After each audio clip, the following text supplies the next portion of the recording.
Hi guys, konbawa, welcome back to my YouTube channel. So today we are going to talk about saseru.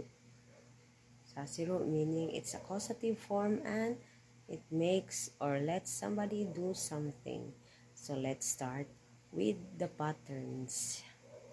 So we have rule number 1, we have to change u to a and add seru. So example, numu.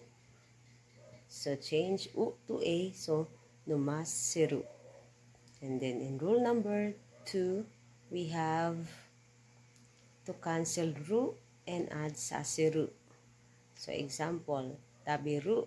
So we cancel the ru and we add saseru. So it becomes tabi saseru.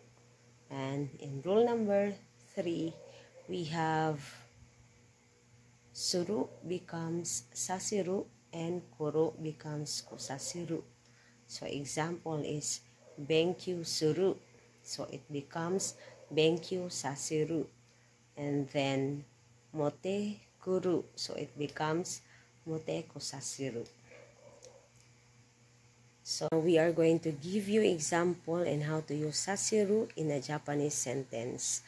So magbibigay po tayo ng halimbawa at ito po ay in Tagalog and then i-translate lang natin into Japanese. So halimbawa, anasang pwede or maaari mo bang paupuin ang mga estudyante sa silya? So anasang gakusetachi wa isu ni suwarasete korimasen ka? So ang verb na gagamitin po dito ay suwaru. Since suwaru is under rule number 1, so we have to change u into a and then we add seru. So it becomes suwara seru. And that's all for today. Bye! See you sa next video. Ang tamini po ay katumbas sa Ingles ng for.